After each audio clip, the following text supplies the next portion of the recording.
నమస్తే అండి, నా పేరు మహేష్ అండి, మాది గుంటూరు అండి. శివరాత్రి రోజున రాత్రిపూట ఆలయ శిఖరానికి శ్రీశైలంలో కట్టే తలపాగా మన గుంటూరుకు వస్తుందండి మొట్టమొదటిసారిగా. దీనికి సంబంధించిన ఏర్పాట్లు గుంటూరు దేవాంగ సంక్షేమ సంఘం వారు ఏర్పాటు చేశారండి నెహ్రూ నగర్లో. దీనికి సంబంధించిన వివరాలు కాలేపు సత్యనారాయణ గారు కార్యదర్శి గారిని అడిగి తెలుసుకుందామండి. సార్ నమస్తే. సార్ నమస్తే అండి. దీనికి సంబంధించిన వివరాలు చెప్పండి సార్. Okay sir. నా పేరు కాలేపు సత్యనారాయణ, గుంటూరు దేవాంగ సంక్షేమ సంఘానికి ప్రధాన కార్యదర్శి. నేను ఫిబ్రవరి 15వ తారీఖు మహాశివరాత్రి సందర్భంగా మహాశివరాత్రి రోజు శ్రీశైల బ్రహ్మరామ మల్లికార్జున స్వామివారి కళ్యాణ మహోత్సవానికి అన్ని జిల్లాల వారు కనీసం మన జిల్లాల మొత్తం కూడా 25 గట్టిగా 30 తలపాగాలు కూడాను తీసుకువస్తారండి అక్కడికి. అయితే అది ఈ సంవత్సరము మొట్టమొదటిసారిగా మనం గుంటూరుకి తీసుకురావడం జరుగుతుంది. అది కూడా శ్రీకాకుళం జిల్లా లావేరు గ్రామము కాసిన బసవ సవరాజు గారు వారి కుటుంబ సభ్యులతో తయారు చేయబడుతుంది. ఇది తెల్లటి దారముతో కోరా కలర్తో 60 నంబర్తో తయారు చేస్తారు ఇదండి. అయితే మొట్టమొదటిసారిగా మన గుంటూరుకి తేవడం జరుగుతుంది. ఇది శ్రీశైలంలో కట్టిన తర్వాతే కళ్యాణం జరుగుతుంది. ఇది దేవల మహర్షి మన దేవాంగ మూల పురుషులైన శివుని మరో నేత్రము అంటే 3వ కన్ను, దాని నుంచి ఉద్భవించిన వారు మన దేవల మహర్షి వారు. అందుకే మనల్ని దేవాంగులు అని పిలువబడతారు. అయితే స్వామివారు దిగంబరంగా ఉన్న సమయంలో దిగంబ దోషము పోగొట్టుకు గాను మన దేవల మహర్షి వారు స్వామివారికి ఆ వస్త్రాన్ని తయారు చేసి ఇచ్చారు. అప్పటి నుంచి కూడాను స్వామివారికి శ్రీశైలం కట్టుటకు ఒక దేవాంగులకు మాత్రమే అవకాశము ఉన్నది.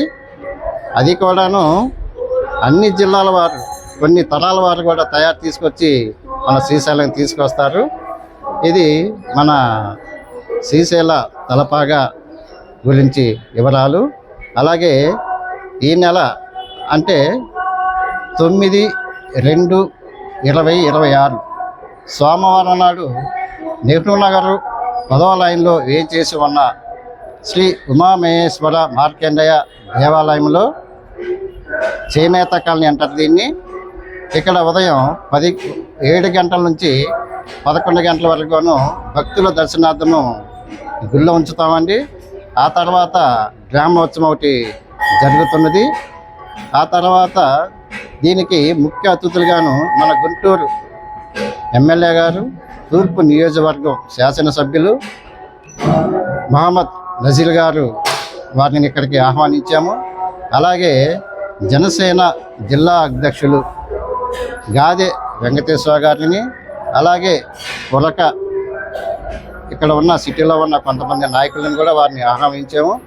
ఆ రోజు భక్తులందరూ కూడాను ఈ దర్శనార్థము గుడికొచ్చి స్వామివారి ఆశీస్సులు వారిని దర్శించి స్వామివారి ఆశీస్సులు కోరాలని కోరుకుంటూ, అలాగే ఉదయం 11 గంటల నుంచి ప్రధాన కార్యదర్శి అంటే నేను మా ఇంటి దగ్గర స్వామివారి తలపాగాను ఉంచుతామండి.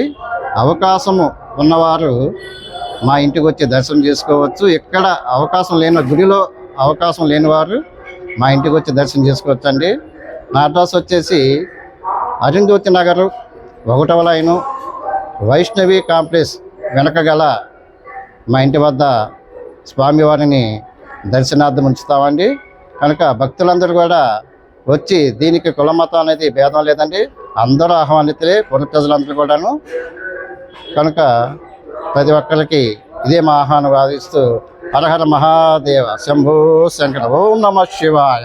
ఫిబ్రవరి 9th 7 to 11 అండి మార్నింగ్ టైము, సోమవారం నాడు అందరూ వచ్చి తలపాగా దర్శనం చేసుకుని స్వామివారి ఆశీస్సులు పొందవలసిందిగా కోరుచున్నామండి.